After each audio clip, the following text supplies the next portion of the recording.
as a practitioner and an educator, then I'm thinking that what's the message? What's the message I want to impart? And it really is about the sense of agency and the sense of self-awareness and the sense of knowing what you need to know. And here's the way to do it. Because every time I learn something new, I'm always thinking, how can I use this? How can I integrate this? So if I learn some theory or research, whatever, or I see something, I hear something, how can I integrate this? Hello and welcome. As always, I'm Abby. This is Stories Lived, Stories Told, and today I invite you to join me as we revisit a previously recorded conversation with Beth Fisher-Yoshida, in which we take a communication perspective on women, power, and negotiation. To take a communication perspective is to consider what we're making and how we're making it through our communication practices. This means we look closely at patterns, contexts, stories, and relationships, and that we use curiosity, mindfulness, collaboration, and dialogue to create better social worlds. Whether the topic of today's conversation is familiar to you or not, the hope is that using a communication perspective will reveal new ways of seeing and being. At the top of the episode, you heard our conversation partner, Beth Fisher-Yoshida. Among many things, all of which you can learn about in the show notes of this episode, Beth is a steward for the CMM Institute, as well as the author of New Story, New Power, A Woman's Guide to Negotiation. As we revisit this conversation, which was originally published in 2 parts in October 2023, I invite you to pay attention to how this conversation hits you differently now and what new wisdom you hear that you might have missed before. I've chosen to share this conversation again in hopes that it can provide some context, as it is the first episode of our new series for this month about taking a communication perspective on the experiences of women. In this series, I hope that we can explore together the ways in which stories and meaning that have been socially constructed shape the lives of women and of everybody, really. This series is originally being released during the month of March, which is Women's History Month in the United States, but really these are conversations for any and every time. Okay, so with that, let's begin our conversation with Beth.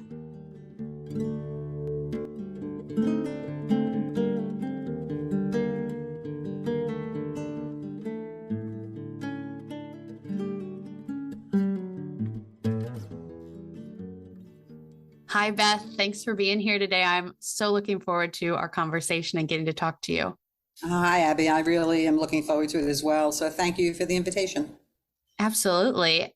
Before we dive into the real content of our conversation, I'm wondering if you would share some stories about yourself to introduce yourself a little bit. Maybe knowing some of the topic of the conversation we're going to have today, you could share some stories that feel like good context for that you want people to know about you going into this conversation.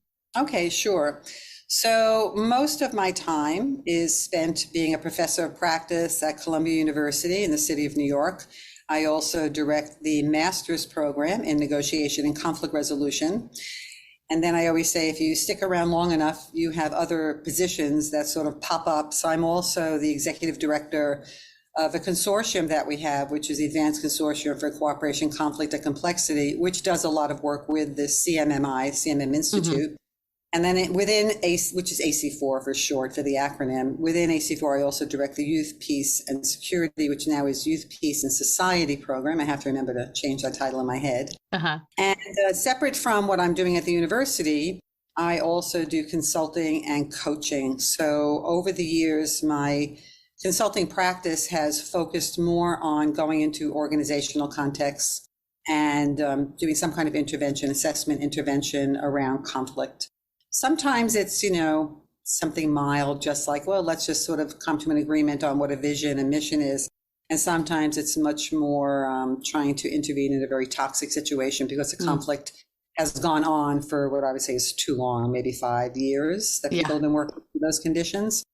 And then separately from all that, I also do writing, as you know. And so my interest in research and writing, and I should say research really with an applied research. I'm more of a scholar practitioner. So I started more as a practitioner and transitioned into somewhere in the middle. So my research recently has focused a lot on women and negotiation. And my book that came out earlier this year is New Story, New Power, A Woman's Guide to Negotiation.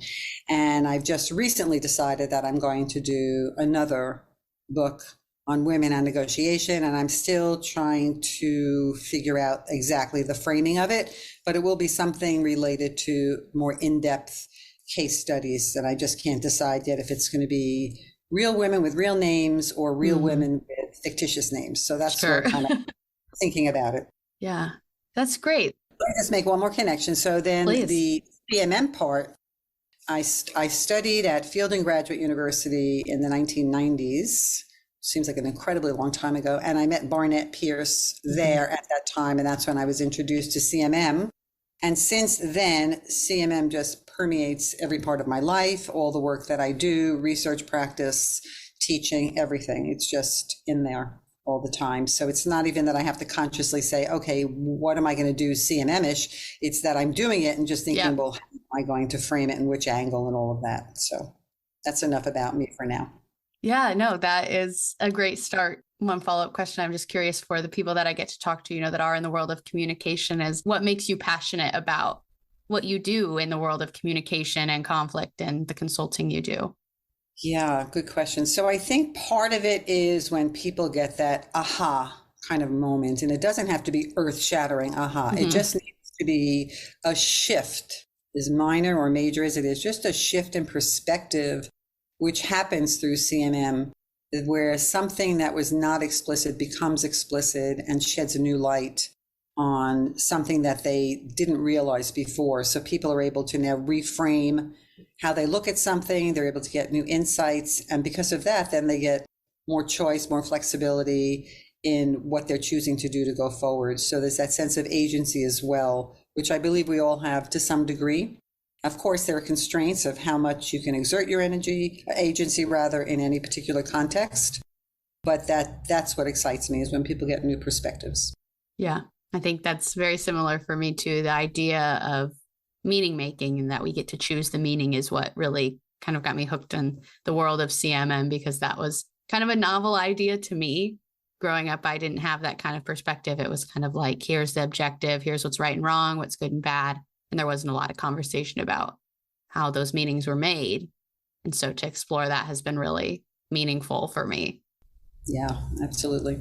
So Beth, to use the CMM-ish language, what is your idea of what a better social world looks like? Well, a couple of different things. I was just yesterday actually thinking about a little talk I'm going to give at somebody's dinner. And when I go to Colombia later this week, I'm going to be at a dinner. We're sponsoring a dinner for somebody who just completed his university. And in Colombia, it's a 5-year program. So there are 10 semesters. So he just completed it against all odds, because he was a student who probably would never have reached that university. And long story short, we were able to work out something where he was able to do it. And he had the fortitude and the commitment to do that. And he persevered, and he's a brilliant artist, and he became even more brilliant because he learned so many different techniques. So we're having this dinner, this celebration dinner, and I said, you know what, I'm going to give a little talk, a little speech in Spanish, which is not my strength by any means. But so I'm having a friend of mine check it now, but I was thinking about what I was going to say, and they all know CMM. And so what I was going to say, one part of it, is really that when we succeed in anything we do, all of us succeed, right? And so it's a matter of shifting the vibrations in the world, just shifting something. So somebody called Rupert Sheldrake, who talks about the morphinogenic field, and not to get too technical about things, but in essence, it's where we all learn from like a collective memory. So if something happens, and I was giving the example in my speech too, before anybody knew how to ride a bicycle, it was incredibly difficult to ride a bike. Nobody knew how to ride it, right? Yeah, right. Once one person started to ride it, and then more people started to ride it, there was something about the vibrations in the universe where other people were able to do it more easily. So what I want to impart on these youth leaders that I work with is that there's no need for jealousies or for envy, which sometimes does happen, that there's a reason to celebrate, because when one person succeeds in anything they're doing, it already sets the plate for other people to succeed as well. It's just one step closer. Yeah. And so that I want people to celebrate with each other in that. So that's what a better social world will be, where not only do we support and love each other and make that space possible, but that we celebrate each other and that we feel the joy in somebody else's success also being good for us, not that we should be envious of that. So that's kind of what we're working towards. Yeah. Yeah. That I know that gender is a big lens that you use and talk about and think about and research and write about. And it's a compelling one for me too. And that makes me think about that is maybe especially true for like women's relationships to each other, that there's a lot of like comparison and competition, that kind of, if you're living in a patriarchal society, that's maybe one of the tools of keeping women oppressed, or, you know, whatever language you would use there to say that when women are in competition with each other, when we're not celebrating each other's advances and seeing other women's success as our own success, or seeing, you know, kind of like a scarcity mindset of, oh, the resources are limited, so if you're doing well, that's taking away from me doing well, that kind of keeps you stunted and not able to grow as a group or a community. Yeah, you know, if we think about the token spot that's open, so, okay, we have a woman here, check that off the list, then that is the scarcity mindset you mentioned. On LinkedIn, I was really happy to see that there's a hashtag like women helping women, or women supporting women, or women for women. I forgot exactly all the terminology, but I always like that, because yeah, that's what happens, is that we make it possible for all of us to be there. Then that means when we do, we creating like a critical mass, which shifts, like Malcolm Gladwell says, the tipping point of what shifts things, so that it's no longer the token woman or the token underrepresented group in any kind of diversity initiative, but it really is that's the norm. And so even that we don't have to pay attention to it is where we're headed. That's a good social world too, that we don't have to look and see what's the composition of this group or this team or this organization. We just take it for granted because it is diverse naturally, without having to pay attention to it in that special way. Because then it does seem like tokenism. And then it's, I mean, at school, we're always talking about admissions and hiring and what's happening with affirmative action, what's happening in DEA, and how do you create the space not only to bring people in, but to mentor them and nurture them so that they succeed. Because that's something that I think in general, we're not as good at. We're better collectively at bringing people in the recruiting process, but we're not as good at keeping them and maintaining them and helping them grow. And so later this month, I'm doing a talk for women in cable television. So it's communication, media, entertainment. And I was doing a little bit of research and preparing for that. And especially past or post-pandemic, there's a whole new phenomenon happening in the workplace. So in general, people are leaving their workplace more than they did before. People are more selective in what they want. They're particular in what they want. But when it comes to women, more women leaders are leaving than men. And so the other thing people are asking for is more flexibility in the workplace. They want to be able to work remote, because we learned through the pandemic we can work remotely. Yeah, there's some things that are nicer in person, but we can also do remote, and having that flexibility. So for me, I say, okay, let's turn that disaster into an opportunity, because organizations are struggling. When you look at the pipeline, the people coming up in the pipeline have been reduced in terms of diversity. So it's an opportunity for negotiation and for having more agency and more strength from your negotiation position. And I think not to be arrogant or nasty or stubborn about it, but just to say, this is a source of strength for me, because I know I'm needed and I know what I have to offer. So let me figure out a way in collaboration through negotiation, work at something that's good for the organization and good for me as well. So I think women have a good position there. And I was looking, because I'm also giving a talk in Colombia to a group of women in a workshop, I also want to update the statistics for the Colombian situation, which I captured a couple of articles now. I just need to put it into my slides.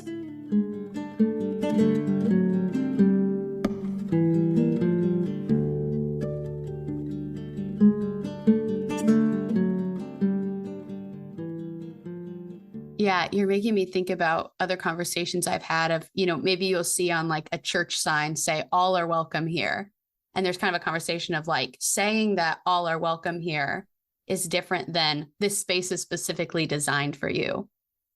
Because maybe there's not people that look like you in that space already, or people are, wanting to be welcoming, but not really, or maybe in a more kind of like you're saying, tokenizing way, not in a really, let's really create a belonging in a community that is equally valuing all of our stories and our experiences and backgrounds. And I'm curious, in your consulting work, you kind of ask the question of, okay, how do we're good at the recruiting, but how do we, move beyond that to really incorporate all of these people and their stories and their experience into an organization? What do you have a kind of answer for that? What do you share with people that you consult with on that topic?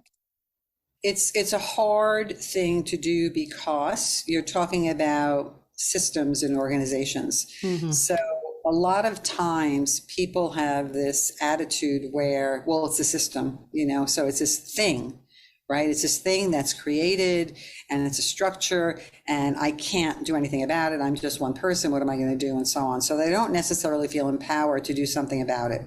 So then I think, okay, yeah, but who makes the systems? People make the systems. So, if you think about self as instrument of change, the better you are, then wherever you go and whatever you do, you're already making a more positive difference in the situation. So then I said, okay, so let's not try to tackle the whole system because that can be quite overwhelming, but let's see what you can do on a day-to-day basis. And so a really good place to start is like people who are like mid-level managers. Mid-level managers, I think, are like very pivotal in an organization. So of course I like to work with leadership. I like to work with, frontline, grassroots, all of that. But the mid-level managers are where you can really make a difference. So what a lot of people don't realize is that when they move up the ranks, right, they move into managing others. And it's not something they specifically trained for or develop those skills. They develop some kind of technical skills. And then because they're good at that, they advance and they move into a managerial role. And too often organizations do not prepare people to be managers. So then they go in and then, all of a sudden they're struggling, right? They're struggling being a manager. Well, of course they're struggling because they don't know Right. They learned how to be a manager. Now, yes, some people have a natural inclination to managing others and nurturing others, and that's great, but there's always something you can learn. So then they send them more remedial, to, well, you need management training or you need coaching, whatever it is. But once they realize in that position that they also have a responsibility to those moving up in the ranks who they supervise, then they can start to create opportunities for people to advance in their careers. So that means maybe, and this is something that you don't only need a manager to help you do, you can do yourself, but in the conversation of a performance review, it's a great time to not only talk about past performance and feedback, but where am I going next? So this is where I prepare people for their negotiation, for their performance review, to talk about, mentorship or learning and development opportunities, or what's the career path trajectory for me? How am I doing? Where's my gap? How can I fill in and enhance the skills that I need for my next level? What kind of projects can I be placed on to give me visibility and give me learning and opportunity? Because there are some like sectors that are sexier than others or that you get more opportunities for. So managers can do that in the conversation. People who are being managed can do that. So that's how you start to make a difference. You create the path, and then you also create the opportunity for people to take up their power to move along that path. And I think this is why younger people in the workforce today are staying maybe 2 years in a situation. So when I was coming up in the ranks, 2 years is, oh my God, this person jumps around a lot. We can't rely on them.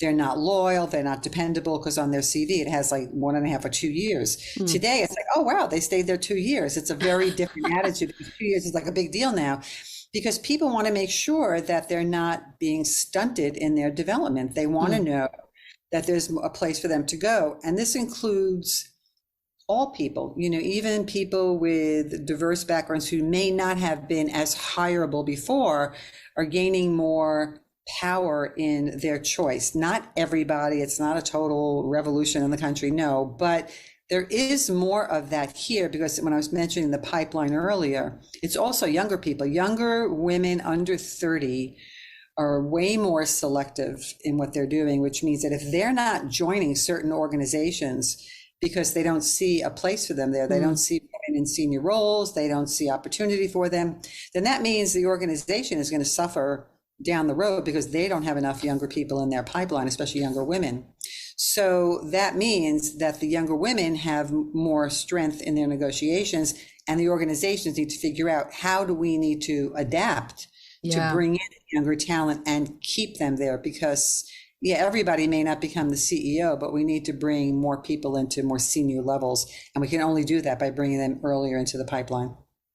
Yeah, I'm thinking about that. You referenced earlier that in your research, you found that it's a lot of women in news media are leaving. And so I'm curious about this difference between, do you stay in an organization, in a workplace, and work to make it better, or do you leave? And I'm curious about the role of negotiation in maybe people making that decision. Could you speak to that a little bit?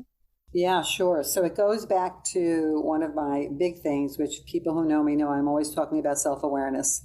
So that's the first thing. So you need to strengthen yourself.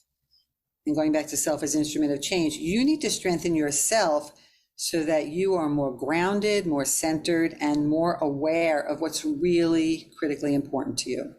So, and self-awareness is something that you continue to do your whole life, because you mentioned that I had a complex life and all that, but we're all complex beings, right? So we all have different personas that make up who we are. And so this is something I've been working on lately too, is when you are in conversation with somebody, negotiation, conversation, interaction, a certain part of you comes forward more than other parts, right? Depending on who you are.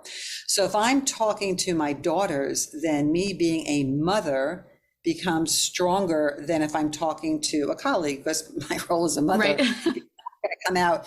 Unless we're talking about our children, then we shift perspectives, right? So you have to be aware of that. So that means that in preparing for a negotiation, which everybody needs to prepare, regardless of how much you think you know the other person and how much you think you know the topic, then you need to know, okay, what is this person going to trigger for me, and which part of me is going to become more dominant in that role, right? So that's what happens. So then you have to figure out, okay, who am I? And then who am I also means identifying the different stories that you carry with you in your different narratives you carry, and where those narratives came from. So you have your personal story about who you are, which is influenced by your social story, which means the social world around you, the social media, the media, anything in your community that comes around. How does that influence you, and which of those stories are you carrying consciously or unconsciously? Your family, what are the different stories that you grew up hearing in your family about what's possible for you, about who you are, which influence your personality? The kind of work you do, your profession. So that means whichever profession you're selecting, then you have influences from that profession about who you are. And, all of those different layers. So it could be also that if you are a sports person, and then your identity is around sports. If you're an artist, your identity around art. So all of those stories play a role. And inside of all of those stories are some of the stories about negotiating. So that means you may have heard, you can do whatever you want. You're capable, or, well, you're not good enough. You're not old enough. You're not, you're too young. You're not experienced enough. A mixture of stories. So in the process of me working with people and they are identifying their stories, then I have to say, okay, now that you have this collection of stories, and there'll be more the next time you think about it, because every time you reflect on it, it's that snapshot of a moment in time when you're thinking about that. Which of those stories are generative? Which of those stories give you strength? Which of those stories build you up to be who you are? And which of those stories get in the way? Which of those stories block you? So the ones that aid you and are generative and strengthening, you want to grow those stories so they become the more dominant stories in your life. And the stories that get in your way, you want to, I love it if we can just delete, press delete, just delete them, or rewrite them, change them into what they're doing. So that's kind of the coaching, the training, the workshop I do. It's what I mention in my book a lot because the book is very practical. So that means people can pick it up and sort of turn to any section, especially section 3, where they have all the different CMM tools and other things in there, where people can work through what it is they want to work through for themselves to be the best they can be, so that they empower themselves when they go into their negotiation.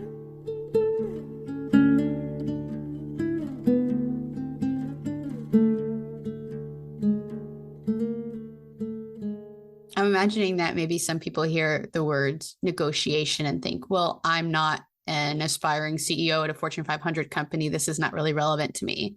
But I think like you're approaching it from a more holistic way. You're not just talking about negotiation in the workplace, right? Like we're negotiating all day, every day in our own lives. Could you talk about that side of negotiation in our personal lives too?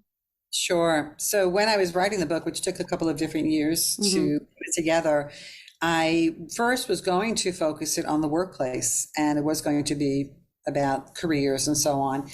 And because a lot of my, organizational work is in the workplace. And then I started thinking, no, women are so much more than that, right? So we have all of these different things we're negotiating. So then there's a section on negotiating your personal life, your personal relationships, your romantic relationships, negotiating your family, different roles there, and negotiating just in the everyday business of going to the dry cleaners or something like that. And then I also, when I was writing the book, the Me Too movement was very strong. And I said, I cannot not pay attention to that. So I thought, how do I do this? This is such a delicate, sensitive topic. And I didn't want to just get into it too much. So I thought, okay, so I talked about negotiating compromising situations. That's how I framed it. And the reason is, it's very complex. And I'll just tell another story about that in a minute. But the complexity is that when you are, let's say, in the workplace, a lot of times the people who have power in the workplace, those are the people that may make you uncomfortable and that you may put you into compromising situations. And so if you go into those situations, then you could be compromising yourself in some way, which is not what you want. And if you don't engage with those people, then you could be losing out on different kind of career opportunities. So what do you do? So thinking about different strategies about how do you engage with these people? Do you have somebody else in the room? Do you make sure that the doors are like, what are you doing? Of course, at the end of the day, if you're uncomfortable, you are uncomfortable. And that talks about your emotional, psychological, physical safety. If any of those safety feelings are compromised, then of course you just exit immediately, right? So I was doing this book talk in May in Florida, and this young woman raised a question, and I felt that it wasn't an innocent question. I felt like there was something in her behind the question. And she said, when is a no a no? That's such a great question, because in the world of negotiation, without talking about compromising situations, a no is like, no, can't do that, and then you don't take no for an answer, you probe further. Yeah, right. Is okay, we need more resources. Nope, not in the budget, can't do that. So you don't just walk away, you want to go further. So I just stood there for a minute and I said, wow, that's like a really big question. And then I said, it depends on which no we're talking about. And then I talked about that in the world of negotiation, without compromising your safety, no is an invitation to probe further, ask more questions, get to the bottom of it, because sometimes people's initial reactions are put the hand up, no, but it doesn't mean that is a final no. It means it's an opportunity for conversation. However, right. If you're in a situation where your emotional, psychological, physical safety is being threatened, that is a very firm no. So you leave. Now, then I said, okay, so sometimes we're in situations where I may be, it's not blatant, but I may be in conversation or negotiation with somebody, and I may think, wow, I'm getting a feeling of discomfort here. What is that feeling? Why am I feeling so uneasy? He didn't say anything specifically, but I'm getting the creepy feeling like yuck, So then I said, okay, so you take a break. Say, listen, I think I need a 10-minute break. Let's just break for now. You leave the room, you leave that environment. So you're physically going out, and then you think about it and think about, okay, what are the other possibilities? Like, why you get in touch with your own feelings, which is why the self-awareness part important. what is it this guy is doing that may be reminding me of somebody else, or what is it? So do I feel safe to continue or do I not? And so that's where you go back and say, listen, I think we need to end this conversation now. I'm not feeling comfortable, and maybe we can pick it up another time, but I'll let you know. And that would mean you invite other people in, or maybe you go back and you say, listen, I'm not sure I understood you correctly when you said whatever it was. Can you elaborate on that? And then maybe they go, oh, okay, it was my misunderstanding of what they meant there. So you have a choice, and that's the part that I think is empowering, is understanding that I don't need to be stuck in this situation. I take care of me first. And by taking care of me first, I decide if that is safe or not. And so that also is in the book. And it still is the judgment that you have to use your own judgment. But therefore, the more you know yourself, going back to the self-awareness, and the more you try to understand the other person and where he or she is coming from, then you make those decisions about, where am I going to go with this?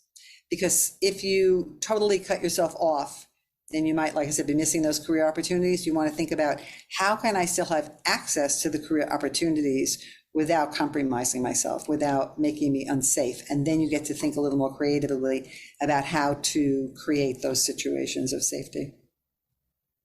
Yeah, That's a lot I just said. No, it was great. It was great. And I'm just hanging on to, I don't know exactly how I'm meaning to phrase this question, but just this kind of idea of like, if you're thinking about what a better social world is for you, a better social world in my mind, in like the working world, would be one where no male bosses make female employees uncomfortable or feel danger, and yet also acknowledging that is not the reality right now, that those are really real experiences that people have and face every day.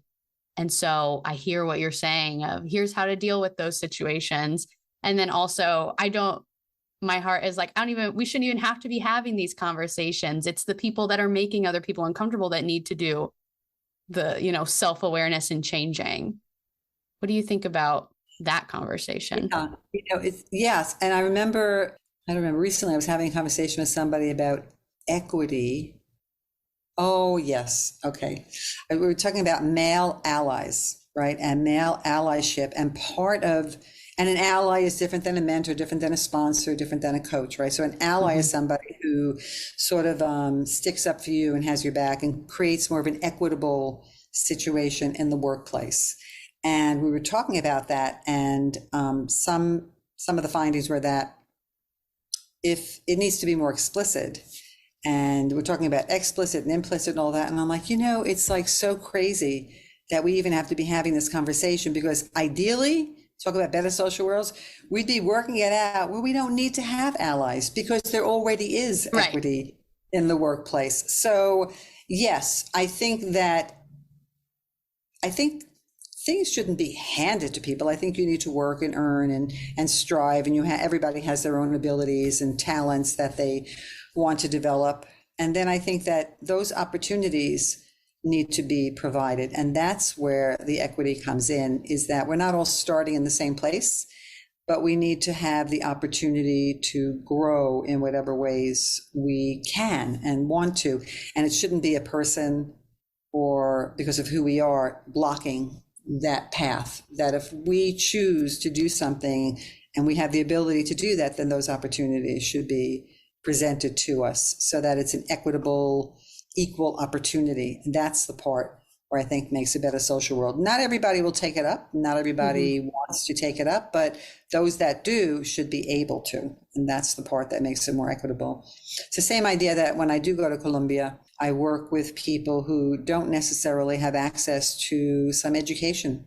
And so I'm happy to just teach different things to different people, because I know they're going to use it, and they're going to use it well. And part of the amazing part of my work there is that in the 9 years I've been going there and working different youth leaders, and a lot of them I've been working with for 8 or 9 years, they all use CMM. It's all a part of what they do, which is so amazing. And just give a couple of stories there. So there was one time when I saw somebody over the course of 2 years, but I wasn't really up to date on what he was doing and all that. And then, so a few years ago, it was trying to remember if it was like just at the end of the pandemic, like we were starting to travel again, or just before, I can't remember. He said, Beth, I want to show you something. So I went to see something, and it just brought tears to my eyes, because what he had done in that 2-year space, when I didn't know all the projects he was working on, he was working for a foundation that worked with graffiti artists. And he was an organizer of graffiti artists. And so he was working with a community, and he was asking the community members, what does reconciliation mean to you? Because, Colombia had more than 60 years of civil war, lots of conflict. So working with a community and asking, what does reconciliation mean to you? And he was using different tools of CMM, different CMM models, for them to make explicit the different ideas they had about reconciliation. Then he called in a group of graffiti artists.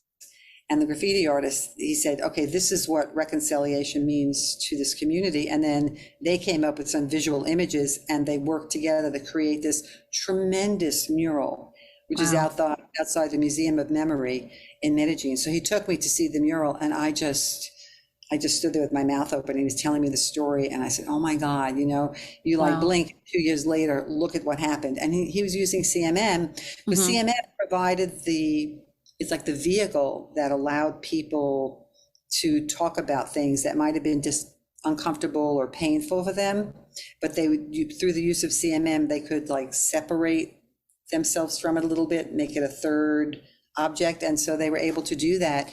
And then the graffiti artists did that. And so now we're doing another project in another place following that same methodology. We wanted to create a baseline to do a monitoring and evaluation to see the effectiveness of this particular organization providing resources to a group. And so we have this group of women in this community, and they're trying to create like a timeline. It's kind of like a serpentine model, creating their timeline over the years of when their background a little bit and they formed. And so one of the things we've been doing with the serpentine model is also creating these timelines where it's people's personal story, the timeline of the social story, and a timeline of the organizational story, and looking at those points of intersection. What was happening to you and socially when the organization formed? And so that's what we're working on now. And then we're bringing in graffiti artists to also depict different visual images for the mural that they are identifying through the timeline, through the CMM process. And that should be done, I think, by next summer, I'm hoping. So we're working on that. So it's amazing. Yeah, that's amazing. Yeah, it's really heartwarming. That's beautiful, and a great example of co-creation, which, is you're hand in hand with negotiation. And again, everything is a negotiation in our relationships, because we're co-creating with others, and it's not something you could take for granted that everyone has the same definition of something like reconciliation. And so coming together and making that meaning together that's a really beautiful example of that. Yeah. Thank you. Yeah. I know one of your lenses is, to talk about intercultural communication. And so I'm curious, in your conversation around gender and negotiation, what differences do you see in somewhere like Colombia, where you've spent a lot of time and done a lot of work, and the culture that you and I are most intimately familiar with in the United States? It's something that is recently really caught my interest, and I don't know if I'm going to do a research project on this, but it's kind of like really needling me a little bit. Like I'm really curious about it, and that's the paradox of Colombian women, and I not to overgeneralize, but in my years of being there, and the women I've met, amazingly strong, beautiful women with great presence, and regardless of whether they are just like community leaders or mothers who maybe have lost their children and are to violence and are just getting out there and doing what they need to do to survive and have a really better sustenance, and nurturing other women, to women who are successful in media or in academia, whatever it is. So all of these beautiful, strong women, and then you have the, macho patriarchy of the culture, and they're also submissive. And I'm like, I'm trying to figure out, like, what is this dichotomy here? It's like they're strong in certain ways, and then submissive in other ways. And I guess we all are. Yeah. But it just seemed so in my face there, because I'm saying, because every time over the years, when I kept meeting like really strong women, I'm like, wow, and I was like surprised. And then I'm like, no, I'm not surprised, because wow, they're really dynamic, and the women I've met, once they have an idea or get hold of something, it's like, watch out, like they're not backing down. But then at the same time, it is a patriarchal society. And so they are forced to be submissive in certain ways, and I'm like, wow, and it doesn't mean that we're not that way in the US too. Because I remember years ago when I lived in Japan, people would say to me, oh, women in the US are so liberated. And I'm like, well, and I remember seeing this, I don't know if it was like 60 Minutes or something. There was a show on, and this is in the 1980s, I believe it was. There was a show on where it was talking about little girls becoming like putting on makeup and going to like fashion shows and doing all this modeling and stuff. I'm like, oh my God, like putting those messages into little kids. And so somebody had said that to me. I'm like, well, no, we're all not, I come from New York. So yeah, on the coasts and in different places inside, but it's just a mixture of different people. So it's not that only Colombian women have that paradox. I think it's just an example that might be easier for me to study, but it's all over. And so I'm curious about that, is the strength and the submission, and how do you make sense of that? It's a sense making process. How do you make sense of that for yourself, and how do you make sense of that in the culture and so on? And that's just so fascinating to me, and that's something I want to explore more.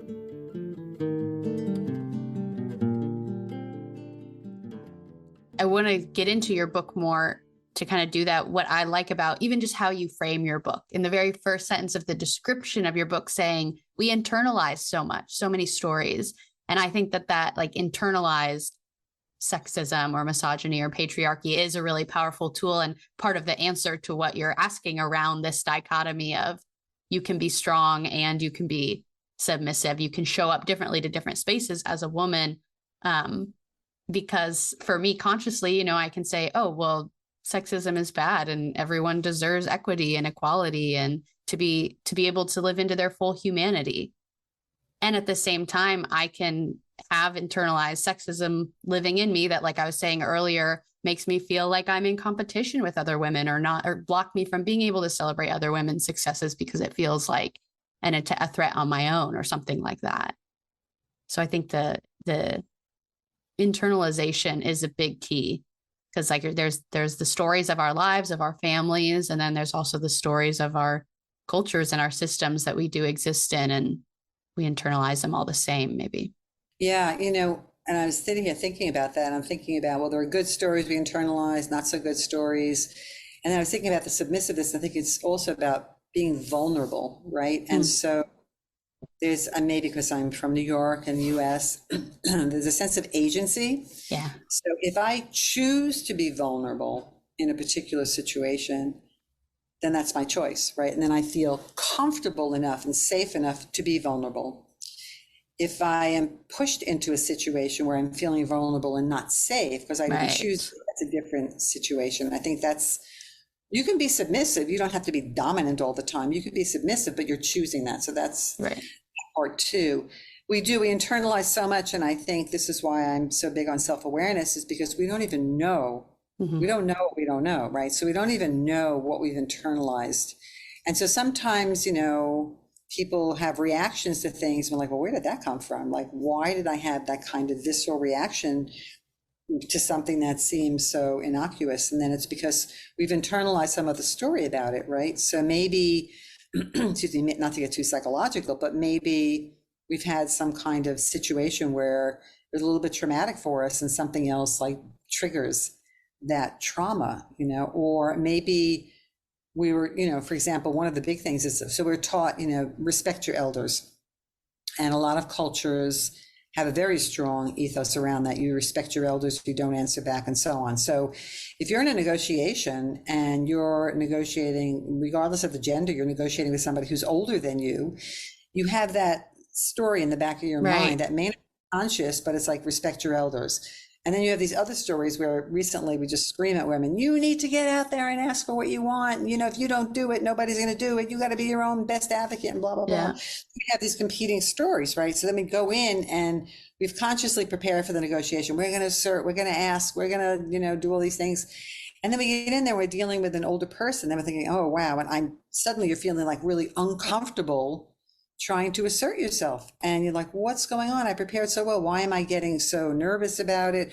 Why do I feel it's not right for me to do it? Why do I feel that maybe I don't want to challenge them? And then you have this conversation going on in your head. It's like, wait a minute, challenging, you're supposed to assert yourself. No, but you're challenging authority. Like, what is going on? So you need to understand where those stories are. You've internalized, as a good girl does, right? The message that we should be girls, we should be likable and nice. We've internalized that story, and that gets in the way of us advocating for ourselves. So we have to come to some kind of understanding about what does that mean. So how do we assert and advocate for ourselves without being rude and without challenging in a negative way? So we are challenging the status quo because we want something more, but how do we do it in a way that's still nice? Now, we may not be able to get there.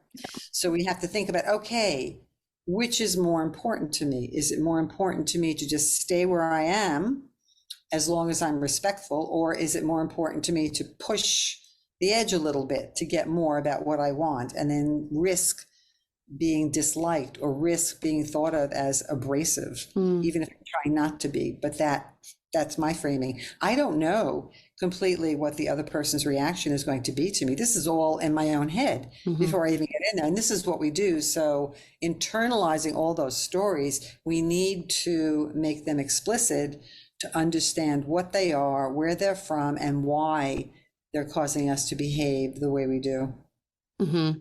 Yeah. One of the stories that is interesting to me is about, if you're thinking about equality, say, you know, between men and women or between all genders, the kind of unspoken story there is that we're saying, oh, well, women want to be equal to men, but that's saying that a man's way of being is the ideal way of being. Whereas there's a flip side of that to say, well, as a woman, there are things that I'm allowed to, it's socially acceptable for me to express my emotions in this way, or to communicate in this way, or to care about my relationships in this way. Don't you men, you know, or other genders, don't you want some of that too, where it's like not just women being equal to men, but everyone being equal to each other in the sense that everybody gets to be their full humanity, have all the qualities, not just the ones that are, quote, feminine or masculine. And so it's interesting to me to think about when you're empowering women in their negotiation skills, there's more nuance there than you just saying, we'll negotiate like a man. Right. Quote unquote, you know, because you're saying like the ways that you show up are already good enough. The culture, the story that you've been told is that it's not, but let's do that second step that we talked about earlier, not just recruitment, but, you know, the staying power of like, how do we create a new story, a new culture, a new society in a company, in a community that has the space for all these different ways of being and ways of showing up to negotiating. That's not, we'll just be more like a man. Yeah. Well, it's funny too that, so I was thinking, well, you know, it's not only about women's stories. I mean, men have stories too. And I'm not getting into that. Somebody else can, because they have their own. So while you're in a negotiation, it's all about the relationship, right? So you're in relationship with this other person. So that is also a way of lowering the anxiety a little bit. It's like, oh my God, this is a negotiation. Well, no. It's like, hey, I'm curious about this person. I'm going to get to know this person better. So who am I in relationship to this person? So whatever you do or don't do, whatever you say or don't say, just by showing up, you're already triggering something in that other person, because that other person has his or her own stories that they're carrying, right? So if a man is in a negotiation with you and he grew up with the message that, you know, men control the world or men are more dominant, whatever that extreme kind of story could be, and you're coming in there and you're trying to assert yourself, or he perceives you are asserting, and then he might perceive that you are encroaching on his territory, and then may become defensive, may become uncomfortable, and then have his own way of reacting to that. So whatever you do, you're going into a situation and you're triggering something in that person. So that's something to be aware of too. Now, you can't necessarily help it and you can't always predict it, but you need to be aware that that's happening. So then you have to figure out, as much as I advocate for self-awareness, I also advocate for other awareness. So I need to figure out who this person is that I'm negotiating with, and I do as much prep as I can in advance. And then whatever prep I do in advance, during the course of the negotiation, I am trying to figure out if what I prepared is accurate or not, and to continue to modify what I know. Because as I'm going through the process of the negotiation, I'm learning more about this other person. I'm learning more about myself in relationship with this other person, the context, where we are. You know, the self-other context to me is very much CMM. I took that from CMM. All of those dynamics are playing around at the same time, because me having a conversation with any other person in a different context would be a different conversation, because the environment, the setting would just add something or take something away to the fluidity of our conversation that we're having. So I need to be aware of that. And it is interesting. And I'm saying, yeah, you know, no, don't negotiate like a man, but you can learn from what men do.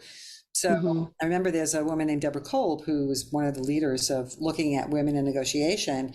And she talked about how the typical sort of setup of a negotiation, like almost adversarial across a table, a very male way of looking at that. And she talks about, you know, like a woman's seat at the table, right? You know, so we're talking about the table, the negotiation table, and that you need a place at the table or to have voice at the table. So yeah, so it's not about negotiating like a man, but learning from what they do, because one of the historical things, and there's a book called Women Don't Ask, like women, and people have said to me when I've interviewed them, I didn't know I could ask for that. Right. And men, it's like, of course we ask for that. Like, why would you not ask for that? Like, that's just not even a question that they raise, because we're raised differently. We're nurtured differently, and we have different stories about who we are in the world just because of our gender. You're taking me back to what you said about riding bicycles earlier. And, you know, when one person learned to ride a bicycle, it got a little bit easier for everyone else to ride a bicycle. And that makes me think about, you know, not that I'm saying anything new, but representation matters. And the way people talk about that, to say, if you never see a woman in any leadership position, then how are you supposed to, in your own imagination as a child or whoever, believe that you could also be that? And so it makes sense to me that, you know, the more women learn to ask for whatever, you know, fill in the blank, the more women learn to say no and stand up for themselves, or, you know, the list goes on and on of things that I'm hopeful that women can continue to be empowered to do in ways that men are already empowered to do. It's like, that makes me feel hopeful, I guess, kind of that framework that you offered earlier, to say the more that one woman can do this, the more women can follow, because it opens up that door. And it makes sense that, you know, you could get a whole group of men say, oh, well, yeah, of course we ask for this. Of course we are assertive in this way. Of course we show up in this way. Of course we communicate in this way, because that's what their models have told them. That's their, you know, version of riding the bike.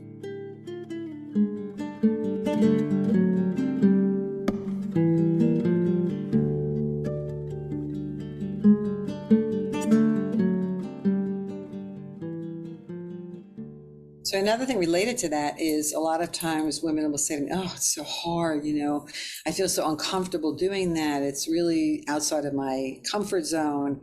And I say, okay, so are you comfortable now with the way things are? And they'll say, well, no. I'm like, okay, and you're uncomfortable doing something different. So, all right, so you have two kinds of discomfort. Right. Which do you choose? Because both are uncomfortable. If you stay the way it is and don't do anything, then you're accepting. You're condoning. You're saying, okay, I accept this situation, and it's going to stay the same or get worse. It's not going to get better, probably.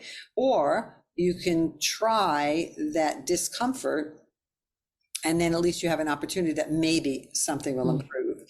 And so then I also think about, you know, for me in my own negotiations too, I'm thinking, okay, it's not only me negotiating for Beth, but it's me negotiating on behalf of every other woman in the world, because I'm thinking, if I give out and if I give in and if I don't try and I don't do it, I'm just making it more difficult for other women coming after me. I need to do something and set the bar where people can reach it better. So I need to demonstrate something in there. So now research has shown that women advocate for others better than they advocate for themselves. So that might be helpful too. Oh, yeah. So if women say, okay, you know what? It's not only about me. I'm doing this on behalf of all my sisters around the world. Then maybe that would ease some of the discomfort that they have in thinking of themselves as pushy or going forward in discomfort, because they're paving the way for other women after them. Yeah, that is interesting. And another podcast that I like to listen to is Glennon Doyle's We Can Do Hard Things. And she uses kind of similar language to say exactly what you're just saying. Staying in a situation that doesn't feel good for you is hard. Leaving is also hard. So just what's your quote unquote right kind of hard? What kind of hard do you want to be doing? And what you're saying is what kind of, uncomfortable are you going to, power through? It makes me think that I think a lot of women choose their own discomfort, like say like, I'll choose a situation where I'm uncomfortable over a situation where I'm worried I'm going to make someone else uncomfortable by asking for too much, by being too loud, by being too much. And so it is interesting where it's like, that is a big way that women are socialized to be the regulators of other people's emotions and experiences, and to, be selfless. And that's, such high praise for women to be so selfless, to always be thinking about others and their own comfort. But I like that reframing of like, you can still have that value of like, I'm being considerate of others' experience by standing up for myself. It's actually more considerate, if you can frame it that way, for all the other women in the world, for my daughters, for my mother, for, everyone else, that I'm putting out the vibration of here's one more woman who's learning to stand up for herself. I think that's really beautiful. It's interesting too that, when I have two daughters, and so raising my daughters, people say, oh my God, how do you do it all? I say, well, not well, because you're working and you're this and you're that. And I think that, I don't know if all, but I would say a lot of mothers who work outside the home, because all mothers work in the home and outside the home. So if you choose to work outside the home, or you need to work outside the home, it's not a choice, and you have children, then there's part of you, like that 1 to 99%, that's still in the home and feeling bad that you're not there. So, and I have to say that over the years, most of the time I was able to be there for the significant events, but there were some times when I couldn't. And that was just heart-wrenching, especially with my younger daughter. There was this video once of her at this event with her grandmother, and she was just like, it was a mother-daughter race, and she was just like schlepping her feet along with her grandmother. She was about 4 or 5 years old. And I just couldn't be there that day. And when I saw that video, it just broke my heart. Even today, I can still, and she's like in her 30s, I could still just get upset about that.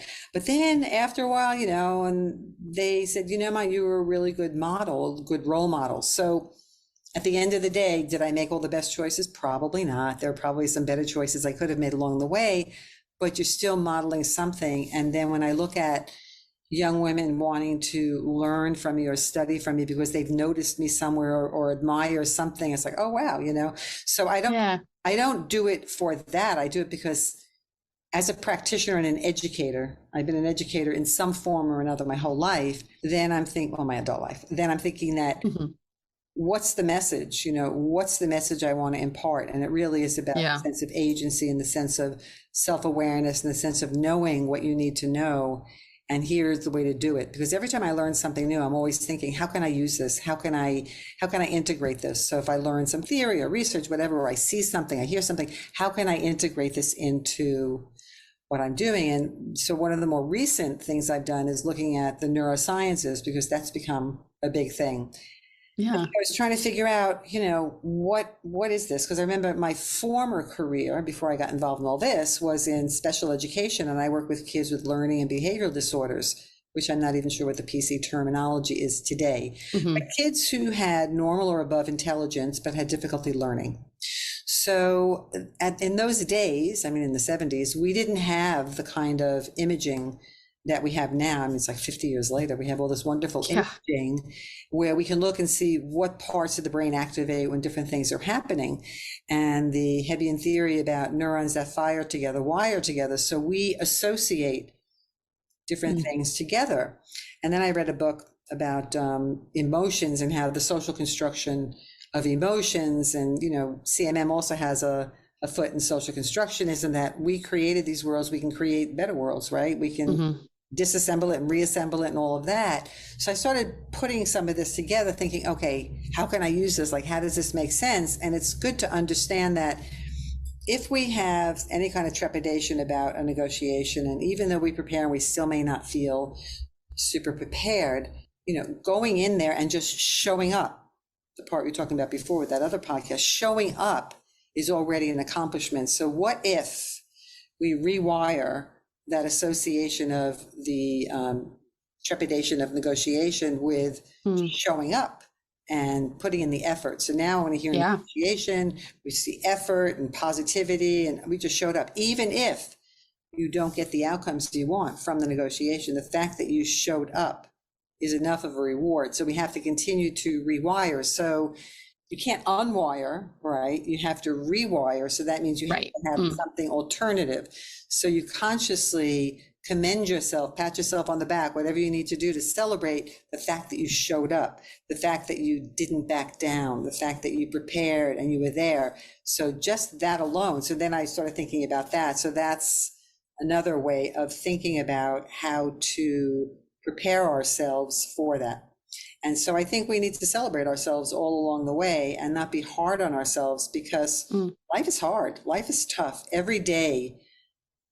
Just the fact that you can get out of bed in the morning and do what you have to do and face the world, that's a big accomplishment. You should commend yourself on that. But I think too often we don't do that. I mean, I don't do that either all the time either.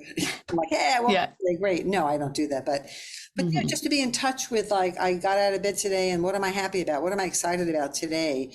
Wow, I have a negotiation. Like, yes, I'm going to show up, or I'm going to negotiate, whatever it is. And I always encourage too, don't go out and do the most difficult negotiation around the most difficult issues with the most difficult person in your life. Don't do that to yourself. Start really small. Yeah. Even if it means just a little bit of a negotiation about what am I eating for lunch today? Where are we going to go for lunch? Or just little negotiations. Just practice that and sort of build your negotiation muscle. So the next time it becomes that much easier. And even though it won't always be easy, there'll always be some challenge, at least you're more prepared and you have the experience, the success of the experience to boost you for the next round. Yeah. Yeah. I'm appreciative of all the stories that you've already shared. I think those are so helpful to understand this whole conversation we're having. And I'm just curious to, go back to dig a little deeper. If you have any personal experiences that you'd be willing to share that you have off the top of your head that maybe has been part of your self-awareness journey to say where you are now, like what are the moments in your life that make you so excited to empower other women and that give you this lens of gender to have such a powerful role in your life and your work? So when I lived in Japan, one of the reasons I went there originally was to study art and study calligraphy and live with a family and teach English. And there's a whole story behind how I got there, but I got to Japan and I was young. It was just about a year after I graduated university, probably. So I had been a year traveling through Europe, and then I came back, and then I went to Japan. So I was studying brush painting, which is sumi-e, with an older man, like a grandfatherly figure. And I was studying calligraphy with a little woman, like a grandmother figure. So I had the grandfather and the grandmother. And at that time, I was macrobiotic, so I didn't eat sugars, and I was very strict macrobiotic, vegan. And I also have an art background, so I came out of the US culture of be yourself, be creative, be individual, right? Very, very strong messaging that I took up very strongly because I come from New York, and I want to be myself and be an individual. So then I go to Japan and I'm studying with the man, and he is saying, this is how you hold the brush, and this is how you put the ink on the brush. And then he's giving me very strict compositions. He said, this is where the rock goes, and this is where the tree goes. And I was like, oh my God, and he would sit there and he would demonstrate, and then I would go home and practice. Then I'd bring it back and he would correct it. So I would do like black ink, and he would take this orange ink and just correct it. And then at the end of our session, his wife would come upstairs and she would tell me, she knew I didn't eat sweets. So she would tell me in Japanese, this is not sweet. Meanwhile, it's like strawberry shortcake, chocolate. I mean, it was all these very sweet things. And I remember thinking, what part of that is not sweet? And I didn't really speak Japanese. So I was like, hand gestures and all that, and the obligation of, should I eat it? Is it rude not to eat it? The whole thing, and just getting really annoyed. This went on for like 6 months. I would go there weekly, and for 6 months, I was just getting angrier and angrier. I was just so annoyed, and I was belittling them, like, who do they think they are? And I've been studying art for all these years. How is he telling me how to hold a brush? And why is she telling me this is not sweet? It's strawberry shortcake. Of course it's sweet. You know, thing. And then one day I remember I just started crying by myself. I just was so frustrated. And I said, what is wrong with you? And I just had this epiphany of like, what is wrong with you? They didn't ask for you to come to them. You chose to go to them, and you chose to study art and calligraphy. You chose that. So why don't you just stop being such an idiot and just go in there and just relax a little bit? So I had to work on myself to really just go with the flow. I'm there to learn from them. What they're teaching me is not a threat to who I am or what I know. It's just enhancing all that. So I studied with them for 6 years, and I just adored them. You know, I did make advancements in my work, and not my calligraphy as much, but in my painting I did. And it was just amazing, you know, and I got to, like, if I ate the sweet or I didn't eat the sweet, I wasn't going to die from it. You know, it was being acrobatic. So I just learned a lot. And then I also saw, so that was me about learning and about cultural differences and how to understand and how to open up to different kind of possibilities. And that when you intake other things, it's not a threat to your core, because you are who you are, but it enhances and modifies in different ways. And being an American woman in Japan, I had different kinds of opportunities than Japanese women did because I was foreign. So they put me in this other kind of category. Whereas in an organizational context, Japanese women in those days, and probably still to this day to some degree, when they first come into an organization are called OLs, office ladies. And basically it doesn't matter what their educational background is. They make tea, you know, they serve tea and coffee. And a lot of times in those days, and maybe today to some degree, they were viewed as coming into the organization to meet a man, to get married and then go have babies and have a family. So they weren't given the same career opportunities because they weren't serious, right? Whereas I was, and I didn't work in a traditional Japanese firm, I worked in a foreign firm in Japan. So I worked at an international school. I worked for McKinsey and Company. So I worked in places where being an American woman was more acceptable than not. So I wasn't in a traditional, like a Mitsubishi or something like that. So that helped, even though I worked with some traditional Japanese people in the organization, I was not expected to be a traditional Japanese person. I was a foreigner. So that also made me more aware too of women. And that's another dichotomy there too, because Japanese women, as sort of submissive as they may need to be in the workplace, they're the ones who control the purse strings at home. So, you know, the guy comes home with his monthly salary and she's in charge of it. And then she doles out an allowance back to him. So that's interesting too. It's like, yes. And they're also fierce. So the appearance of a culture being very patriarchal or not, like in the US, like I said, people think, well, we're all liberated. Well, we're not. But the myth is that we are. And then you go to these other cultures where they're supposed to be more like macho patriarchy, but they're also very liberated. So it's really a lot more nuanced than we think. Yeah, definitely. Well, thanks for sharing that story. That is interesting. And that gets me back to the meaning making of like, what we consider to be liberated or not is different, or what we, consider to be norms for gender is different across cultures too, which I think that's why I think it can do so much for us. It can be so rich too.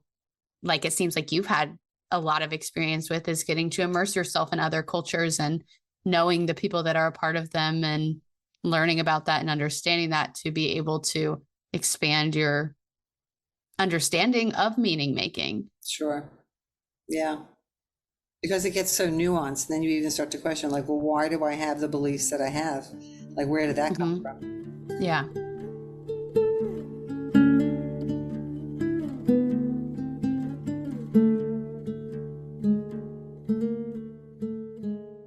I want to get a little bit more into your book, New Story, New Power.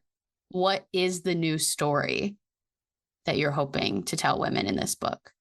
Yeah, good question. So the new story is really that we are a lot more capable than we think we are. We can work with who we are and work with our stories if we become aware of what they are and use them to our own advantage and the advantage of others. Because you think about being in a relationship, I like to think about it as a collaborative process.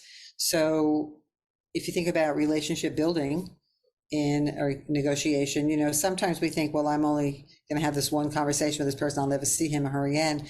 You never know. You never know who pops up back in your life again. Or if you have an issue with this person, chances are that you need to work out that issue, because that issue will appear in other people in your lessons to learn through life, right? So that's the new story. The new story is understanding self and understanding what I bring, what I'm capable of. And that's a new sense of power, because there's a sense of agency and developing your skills and your awareness. That's the new power. And I have to say, it wasn't my title. You know, I cleverly wrote a title that didn't even have the word negotiation in it at the beginning. I had story in there, but no negotiation. And then my editor and the publisher and the production manager, they all got together and were brainstorming different ideas. And then they gave me a couple to choose from. I said, oh, wow, this is good. And then the more I've talked about this title, the more like I love the title, because I think it's just a good title and people like the title too. So I give them all the credit. It was their idea. And I love that they did it and didn't take what I put down. I don't remember what I put down, but it was nothing that would have been useful as a negotiation book. Yeah, I always appreciate using that frame of stories. And so I think that's a really valuable tool to hand women to, is to, let's talk about your negotiation and let's do it through a frame of what are the stories you're telling? What stories do you want to be telling? And yeah. And I think it's also a way of empowering. So as I mentioned earlier, when you identify the stories that govern your life, you figure out which are the ones that work and which are the ones that don't. Even that weeding out those stories, that's also a sense of empowerment. You know, you're choosing, like, I'm going to keep this story and I'm going to change the other story because it doesn't work for me. You know, it doesn't work anymore. So like an analogy I like to give is when I talk to students or people I'm coaching in a workshop, I'll say, you know, all of you have succeeded so much in your life so far. You got to where you are. You're either in this program, you're in the workshop, you're in the organization, you've succeeded very well. You know, so you should really commend yourself on being the mature professionals that you are. And then just picture going home for family holiday dinner. And usually people just start laughing. They go, oh my God, because you're out in the world and you're advancing yourself and you're changing your stories, but your family, they have all those old stories that have not grown with you. So you go home and then let's just say you drop a piece of food in your lap and they go, oh yeah, you always were very sloppy. You know, you always did get dirty, or, you know, that kind of thing. And they're like, oh my God, I'm that 8-year-old or that 12-year-old all over again. I thought I've advanced it. Or you say to yourself, I am not going to be triggered by Uncle so-and-so because I know he's going to say something. Yeah. It's going to trigger me. And then you're saying, I'm not going to fall into it. I'm not. And then he says something and you just can't stand it. Or you're talking about politics and you just go there. So those are the things that we have to still have control over. That's really hard because those stories are so old and so deeply embedded. It's hard. And it's very hard for people to change and mature their stories about you, because that means they have to change their stories about them because you're in relationship. So if you're not that, then they're not the same either. So now who are they? So that's why I like the idea of like systems therapy and not just individual therapy, because you have to change maybe individually too, but with your family system to support the change you want to make. Yeah, I think that's an important point of that. Yeah, again, we said that the meaning originally was co-created, and so you can't hope to go back and create the new meaning in isolation. That's also going to be a collaborative process for sure. That's right. That's right. I know you'll recognize the CMM-ish language here, but this is how I want to try to keep ending my conversations, and that even that language in and of itself is a little confusing because I don't want the conversation to end. You know, I want to think about what are the next turns, maybe for people who have listened to this conversation with us, people who have read your book, people who are maybe in that building self-awareness stage. What do you hope for people after listening to this conversation to keep this idea alive in their own lives? I think life is exciting and every day is an opportunity to be better than the day before, you to be better, the world to be better. So, set little milestones, little markers along the way to work towards as a way of motivating yourself, if that's what works for you, and to congratulate yourself. And that it's really, even when things are challenging, it's a way to take a step back and say, that's interesting. I wonder why that happened, or I wonder why he said that. I wonder whatever it is, even in the most challenging situations, or if things are balanced, like what is going on in the universe today? That like you just take a step back and just take a breath and go on, so that there are practical ways of moving forward. And if this can be overwhelming, then just take one little step at a time, one little movement at a time, and then just continue to build that. And I am going to say also a plug here that what I've been offering to people is, if you read my book, and maybe not every page, but if you read my book enough to know what it is, and you write a positive review for the book on Amazon and let me know, I will offer you a 1-hour free coaching session. So that's something that is out there in the public. Great. Yeah. I think it will expire Great. at the end of this calendar year, but that's kind of what's out there right now. That's great. Yeah, I just want people to keep, having the tools to keep this going, not just, listen to this conversation and then turn off the podcast and forget about it, but to, start doing some of that reframing and self-awareness work. And so those are some good next turns. And the process of making things explicit that you take for granted, that's just such a part of you, is just part of of who you are. And through CMM, you can surface different aspects of who you are. Yeah. Well, Beth, what else do you want to say about your book or your work or your own stories before we wrap up today? It's been an adventure. It's not done. I'm still curious and still moving on and still building on it. And every time I am in conversation with somebody about the topic, then I always take away something too. And it's a way of me also refining my own thoughts in process. I used to be a lot more extroverted than I am, but still have a little bit of extroversion where I like to think through things in conversation, and that we really all have a lot of agency, even within constraints. And constraints are not necessarily a bad thing, but it's also a way of putting a boundary around where the space that we can be creative inside of. So that if people are not familiar with CMM, I encourage you to keep experimenting with it. If you are familiar, for me, and it's been since the 1990s, I'm still learning new ways of using it, new ways of engaging with the information and the material. And I learn by sharing it with other people and then seeing what comes back from their use and understanding of it. And I remember that Barnett was very generous in spirit. I would say, well, is it this or is that? And he would say, yes. So it was always very generative and generous. Yeah. And so trying to keep that spirit alive as well. It's been really helpful. Yeah. So that's wonderful. For the conversation today. I've enjoyed it immensely. Thank you, Beth. I really appreciate you sharing your time and your stories with me.